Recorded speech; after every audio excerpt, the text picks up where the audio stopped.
बच्चों, उम्मीद है आप लोग ईमान और सेहत की बेहतरीन हालत में होंगे। पहले तो आप लोग सारी एक दफा फातिहा पढ़ दें। मेरी बहुत अच्छी सीनियर मेरी आपी है, उनके भतीजे की भांजे की डेथ हो गई है। उसके लिए आप फातिहा पढ़ दें।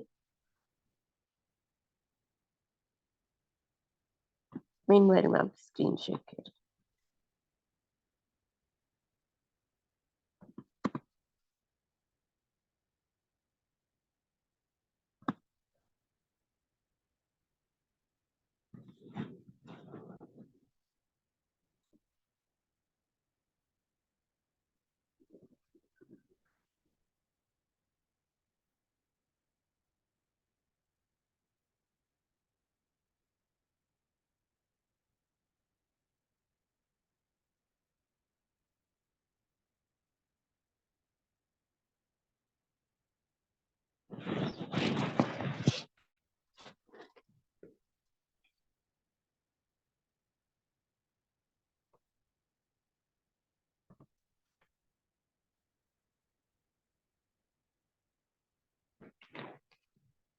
अच्छा बच्चों, लास्ट लेक्चर में हमने क्या पढ़ा था? जल्दी से जरा मुझे चैट बॉक्स में बताएं।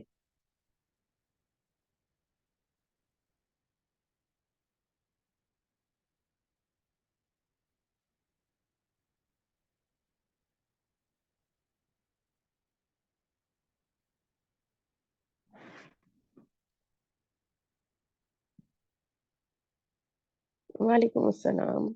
जी बच्चों, लास्ट लेक्चर में हमने क्या पढ़ा था?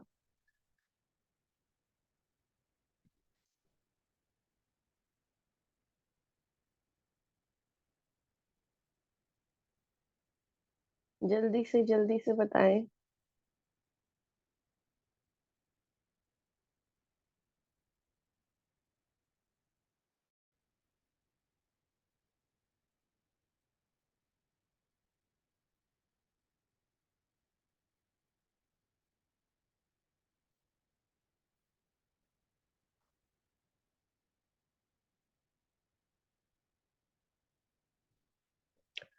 किसी को भी नहीं पता कि हमने लास्ट लेक्चर में क्या पढ़ा था? शाबाश, बहुत अच्छी बात है, बहुत तरक्की करेंगे आप लोग। अच्छा जी। रिलेशनशिप देखते हैं between listening, reading and speaking. ये रीडिंग और लिसनिंग की स्किल क्यों जरूरी है प्रॉपर स्पोकन के लिए? देखो, इन तीनों स्किल्स को कहा जाता है कि ये इंटरवोवन है, इंटरलिंक्ड है, एक दूसरे से कनेक्टेड है। अब क्या है कि अगर एक स्किल स्ट्रोंग होती है तो वो बाकी सारी स्किल्स को भी इफेक्ट करती है। यानी ये सारी एक दूसरे से डायरेक्टली प्रोपोर्शनल है। आप एक स्किल में लैक करोगे तो बाकी चीजों को भी वो लैक इफेक्ट करेगा। लिसनिंग क्यों जरूरी है? लिसनिंग इसलिए जरूरी है कि जब हमने किसी की बात सुननी है, हमने उसे कंप्रीहेंड करना है, उसे समझना है। और रीडिंग का क्या फायदा है? रीडिंग हमारी वोकैबुलरी इंक्रीज करती है। रीडिंग हमें बताती है how we can use a single word in certain ways. पहले मैंने आपको बताया था कि जो इंग्लिश लैंग्वेज है, that is not kind of rich language, जिसमें एक लफ्ज जो है बहुत डिफरेंट कॉन्टेक्स्ट में इस्तेमाल होता है। ठीक है। अच्छा जी। हम रिलेशनशिप देखेंगे लिसनिंग, रीडिंग और स्पीकिंग का। अब हम देखते हैं कि एक्टिव लिसनिंग स्किल्स क्यों जरूरी है। देखो, एक्टिव लिसनिंग की स्किल्स जो है वो की है इफेक्टिव कम्युनिकेशन की। जब हम एक बंदे की बात सुन रहे हैं और हम उसे पूरी अटेंशन दे रहे हैं, तो उसका फायदा क्या होगा कि आपको उसकी बात समझ आ जाएगी और आप उससे बेटर तरीके से रिस्पॉन्स कर सकोगे। अब आपने बेटर तरीके से रिस्पॉन्स किया तो उसका क्या फायदा हुआ? You will become a better communicator. बच्चों, बात समझ आई है मैंने क्या कहा है?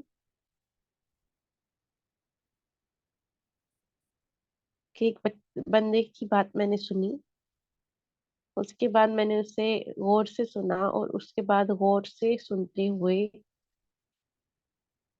उस चीज को मद्देनजर रख के मैंने उसे आंसर दिया जो कि बिल्कुल अप टू डेट था। तो मेरी लिसनिंग स्किल्स ने मुझे क्या हेल्प दी? अगले बंदे को बेटर तरीके में समझने में और उसकी बात नॉलेज को कंप्रीहेंड करने में। और क्या है कि आपकी प्रोनाउंसिएशन स्किल्स जो है वो सुन सुन के बेहतर होती है। क्यों?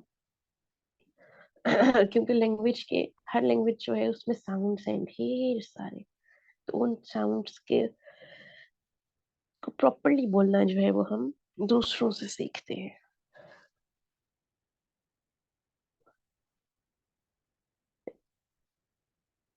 फिर क्या है, ग्रुप डिस्कशंस क्या पार्ट प्ले करती हैं? ग्रुप डिस्कशन में एक तो आपको लोगों के पर्सपेक्टिव पता चलते हैं, आपको उनके आइडियाज में कंट्रीब्यूट कर सकते हो। तीसरी चीज ये है कि आपकी क्रिटिकल थिंकिंग और कम्युनिकेशन डेवलप हो जाती है, इंटरपर्सनल स्किल्स डेवलप हो जाती हैं, चार बंदों में बैठ के बोलना आ जाता है, ठीक है। और आपको कोलैबोरेशन की अहमियत पता चलती है कि कोलैबोरेट के काम किस तरह से होता है।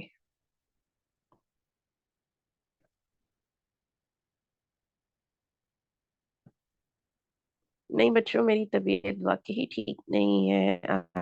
गोट स्वेयर एलर्जी अटैक, मुझे बहुत स्वेयर एलर्जी अटैक हुआ है। और उस एलर्जी अटैक का रिजल्ट ये है कि मुझे फ्लू हो गया है। और I have very much high temperature, बहुत ज्यादा शदीद टेम्परेचर है मुझे। प्लस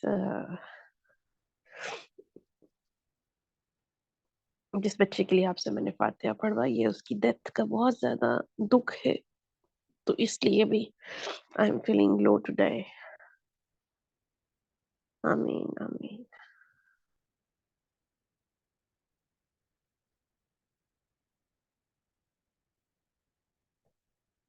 बच्चों दो चीजें होती हैं, एक होता है आपका फर्ज और एक होता है आपकी मर्जी।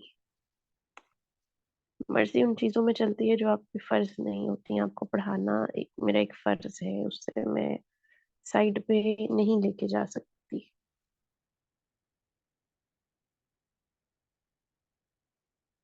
अब मैथ्यू बेटा, आपने ना इंटरनेट कनेक्शन देखो, स्क्रीन परफेक्ट है मेरी तरफ से। नहीं बस हम आज पढ़ लेंगे, कोई मसला नहीं है। I am really okay with, आपका भी वक्त जाया होगा, आपने मेरे इतना इंतजार किया होगा सुबह से अब तक, अब मैं क्लास खत्म नहीं कर सकती।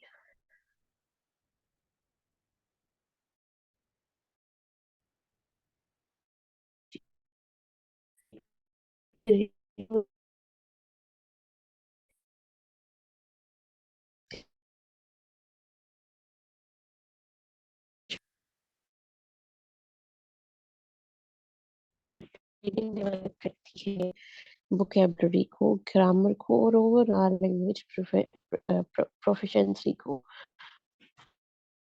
देखा कि, हम बुक्स जब पढ़ते हैं नहीं, हमने तो जब हम लिखते हैं,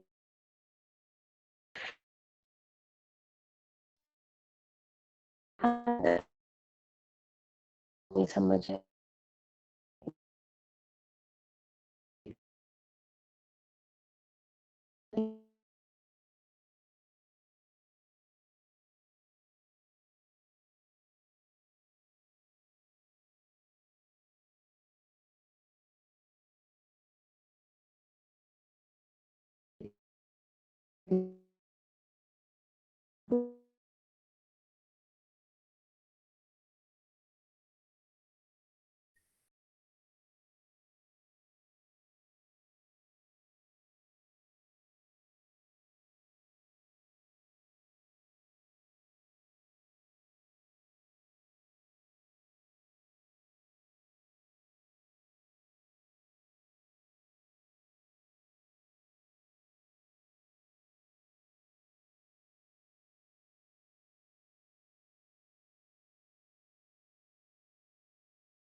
सॉरी बच्चों, कनेक्शन मुझे नहीं पता था लॉस्ट हो गया। एक मैं ये लोगों को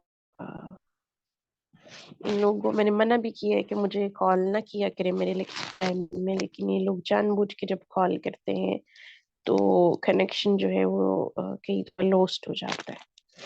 चलिए, जब तक स्क्रीन शेयर होती है हम वैसे मैं आपको समझा कि हम ओवरऑल प्रोफिशिएंसी की बात कर रहे थे कि ओवरऑल प्रोफिशिएंसी कैसे इंक्रीज होती है जब हम रीडिंग करते हैं। तो रीडिंग करने में ओवरऑल प्रोफिशिएंसी ऐसे इंक्रीज होती है कि बेटा हमने एक वर्ड पढ़ा जिसका नाम है खंगस्ट। अब मैं खंगस्ट जब पढ़ती हूँ तो आपको नहीं पता कि इसमें के आता है, सी आता है या क्यू आता है। ठीक है, क्या स्पेलिंग होते हैं खंगस्ट के, कौन बताएगा? खंगस्ट यानी फतह कर लेना, कर लेना। कौन बताएगा स्पेलिंग इसके? किसी को भी नहीं आते हैं?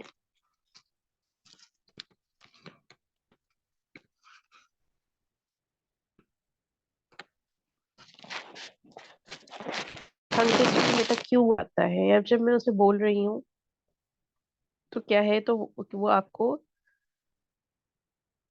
पता नहीं चला कि उसमें क्यू आता है, सी आता है, क्या आता है, क्या आता है। ठीक है। अच्छा, तो क्या हुआ कि हम जब पढ़ा तो हमारी वोकेबलरी एक तो इंक्रीज हुई, दूसरा हमें पता चल गया, लिखा हुआ देख लिया। और देखो, जिस तरह अंग्रेजी आता तो मैंने बोला, लेकिन मैं कंक्वेस्ट ऑफ हैप्पीनेस बोल रही हूँ। इसका मतलब है कि वहां ना सी है ना खे है। ठीक है, तो ये चीज हमें क्या बताएगी? ये चीज हमें बताएगी। अब हम के खंग की स्पेलिंग होते हैं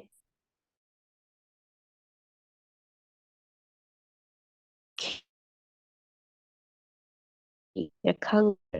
खे से भी नहीं स्टार्ट होता, सी से भी नहीं, सॉरी सी भी नहीं आता इसके मिडिल में, के आते हैं। अब आप लोगों ने कुछ ने के से स्पेलिंग लिखे, कुछ ने ये है कि हमें जरूरी है कि हम रीड आउट करें उस लैंग्वेज की चीजों को, डिफरेंट टेक्स्ट को। प्रीव्यू द टेक्स्ट, आप टेक्स्ट को स्किम करते हैं। स्किम क्या होता है कि एक पैराग्राफ की पहली लाइन पढ़ ली, एक पैराग्राफ की आखिरी लाइन पढ़ ली, ज्यादा लंबा टेक्स्ट टेक्स्ट है, पहला पैराग्राफ पढ़ा, दूसरा पैराग्राफ पढ़ा और दरमियान का पैराग्राफ पढ़ लिया।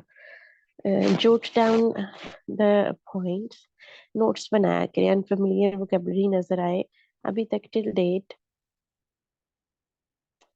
हम क्या करते हैं बच्चों, मेरी आवाज थोड़ी कम निकल रही है। अच्छा, अब क्या है, हम क्या करते हैं कि हमें कोई नया लफ्ज नजर आता है तो हम उस लफ्ज को लिख लेते हैं और उसके मीनिंग को सर्च करने लग जाते हैं। ठीक है। अब क्या इससे फायदा क्या होता है कि आपकी वोकेबलरी बढ़ती चली जाती है। कॉन्टेक्स्ट क्लूज को देखिए, अगर एक लफ्ज समझ नहीं आता तो उसके इर्द गिर्द वाले लफ्जों को देखिए तो आपको बेटर तरीके से वो समझ आ जाता है।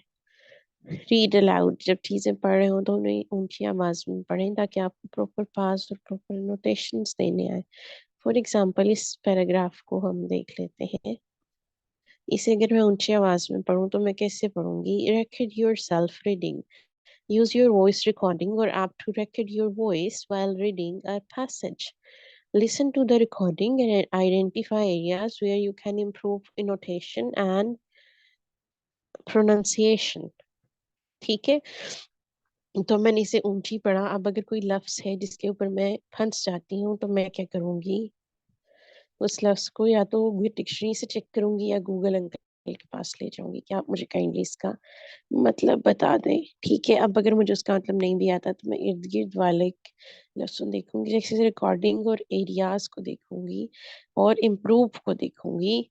तो मुझे पता चलेगा कि ये यहाँ ये आइडेंटिफाई जो लफ्ज है, इसका मतलब है कि मैंने एरर्स को किस तरह से रिकॉग्नाइज करना है। मैंने मैं नेटिव स्पीकर्स की तरह बोलने की कोशिश करें, उनके साउंड्स को कॉपी करें। उनका स्टाइल कॉपी नहीं करना, उनके साउंड्स को कॉपी करना है। स्ट्रेस्ड और अनस्ट्रेस्ड लेवल्स को देखें। बाज लोग होते हैं जिन्हें हर लफ्ज बहुत खींच खींच के बोलने की आदत होती है, लेकिन आपने वो नहीं करना। देखना है कहाँ खींचने की जरूरत है और ये भी देखना है कहाँ खींचने की जरूरत नहीं है। रीड अलाउड विद पार्टनर, किसी और बंदे के साथ भी आप ऊंची आवाज में पढ़ सकते हैं। अच्छा जी, अब हम देखते हैं 50 फेमस वर्ड्स और फ्रेजेस देख लेते हैं इंग्लिश लैंग्वेज की। The early bird catches the worm. जो लोग स्टार्टिंग जल्दी से पहले से काम शुरू कर देते हैं उन्हें सक्सेस मिलती है। Action speaks louder than voice, louder than words. कि जो इंसान कर रहा होता है वो जो कहता है उससे कहीं मुख्तलिफ होता है। बाइट द बुलेट, डिफिकल्ट और अनप्लेजेंट सिचुएशन को करेज के साथ डील करना। ब्रेक द लेग, ये इसका ये मतलब नहीं होता कि जाओ टांग तोड़ाओ, इसका मतलब ये होता है कि किसी बंदे को गुड लक विश करना बिफोर अ परफॉर्मेंस, कि जाओ जाके रिकॉर्ड्स जो है उन्हें तोड़ाओ। Cut to the chase, main points के पर आओ, अननेसेसरी डिटेल्स को स्किप कर दो। Every cloud has a silver lining, even in difficult situation there is always something that's positive to be found. Hit a nail on head, accurately identify करना या किसी चीज को accurately define करना। In the blink of eye, कोई चीज जो बहुत quickly हो जाए। Kill two birds with one stone, दो चीजों को एक single action से accomplish कर लेना। Let the cat out of the bag, to reveal a secret. No pain, no gain. Success or progress required efforts and sacrifices. On cloud nine, extremely happy होना. Piece of cake, something जो बहुत ज़्यादा easy हो उसे हम क्या कहते हैं? Piece of cake. Practice makes perfect. Regular practice से improvement आती है। बच्चों यहाँ तक आपको क्वेश्चन है तो पूछ लें। ये समझ आया है हम क्या पढ़ रहे हैं? कितने लोगों को समझ आया है?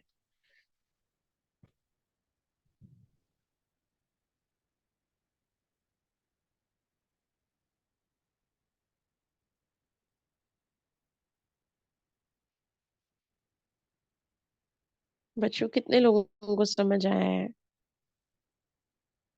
सिर्फ एक को समझ आया अभी तक? क्या नहीं समझ आ रहा?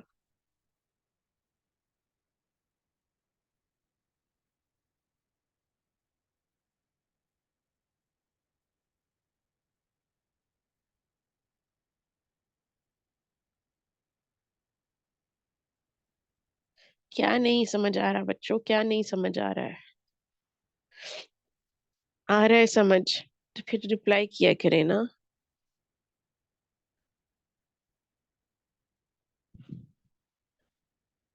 The ball is in your court, अब तुम्हारा टाइम है, टर्न है कि तुम decision low. The both of best word, दो एक सिचुएशन में जिसमें दो डिफरेंट कॉन्ट्रडिक्टरी चीजों के बेनिफिट्स मिलने लग जाए। ऑन द सेम पेज, किसी का एक चीज के बारे में दो डिफरेंट लोगों का सेम ख्याल होना। To go extra mile, additional effort put करना, to kill time, to do something to occupy oneself and pass the time, to let sleeping dogs lie, old conflicts को खत्म रहने दो, to make a long story short, summarize करना या brief version देना किसी चीज का, steal someone's thunder, किसी के काम का क्रेडिट ले जाना, turn a blind eye, ignore करना या pretend करना कि आपने कुछ नोटिस नहीं किया। When it rains, it pours, जब बैड बुरी चीजें होती हैं तो बहुत ज्यादा होने लग जाती है। penny of your thought, किसी को कहना कि आप अपने आइडियाज या अपना ओपिनियन शेयर करें इस बारे में। all the glitter is not gold, एक चीज जो कि देखने में अच्छी लगती है हो सकता है वो रियलिटी में उतनी अच्छी ना हो। better late than never, कोई काम ऐसे होते हैं जिन्हें बेहतर है कि कभी ना करने के बजाय हम थोड़ा लेट कर लें। डोंट जज बुक बाय इट्स कवर, किसी की पेरेंट्स के बेस पे आइडियाज जो है वो ना बनाए। Go to the distance, goal तक को रीच कर लेना। It's a piece of art, कोई चीज बहुत खूबसूरती से मुकम्मल की गई हो तो उसे हम क्या कहते हैं? Piece of art. No man is an island, कोई बंदा जो है वो अकेला जजीरा नहीं है, कि हर एक को लोग एक दूसरे पे डिपेंड करते हैं, उन्हें इंटरकनेक्टेड रहने की जरूरत होती है। रोम wasn't built in a day, Rome was a greatest city of past, तो और जो बहुत खूबसूरती से बनी हुई थी। तो कहते हैं कि जो चीजें इम्पोर्टेंट होती हैं उन्हें करने में भी मेहनत लगती है। द एप्पल ऑफ माई आई, कोई ऐसा बंदा जिससे आपको बहुत मोहब्बत हो। The grass is always greener on the other side. लोगों को लगता है कि दूसरों की सिचुएशन हमेशा जो है वो उनसे बेटर है। To break the ice, conversation start करना टेंशन खत्म के लिए करने के लिए। To have your cake and eat it too, दो डिफरेंट चीजों के बेनिफिट मिलना। टू मेक एंड्स मीट, बहुत मुश्किल से पैसा कमाना जिससे आपका गुजारा हो सके, बेसिक लिविंग एक्सपेंसेस कवर हो सके। To take a rain check, cake invitation को डिक्लाइन करना लेकिन कहना कि वो बाद में किसी वक्त हो सकती है। इन्हें याद कीजिए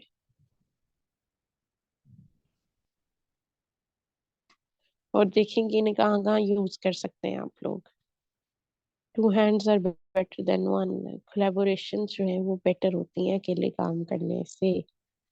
under the weather, feeling sick या feeling unwell, blessing in disguise, ऐसी चीज जो बहुत नेगेटिव लगती हो लेकिन वो बहुत बेनिफिशियल हो।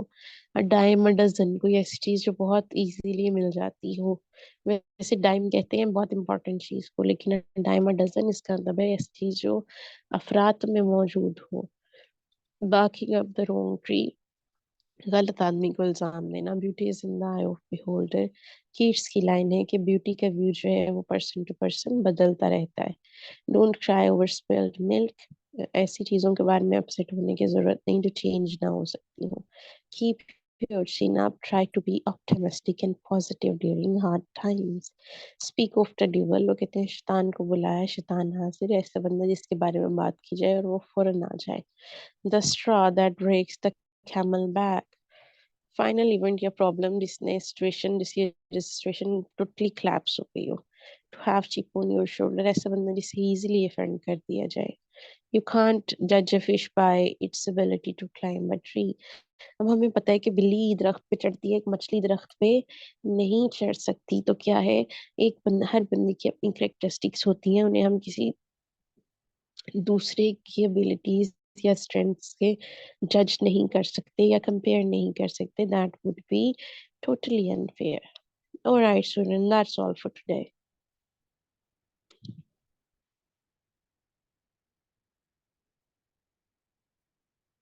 हम अपना लेक्चर इतना, आज का हमने अपना लेक्चर कवर कर लिया, हम अपना लेक्चर यहाँ ही एंड करते हैं। मैं ढेर सारा ख्याल रखें, इंशाल्लाह नेक्स्ट क्लास में मिलते हैं। अस्सलाम वालेकुम, अल्लाह हाफ़िज़।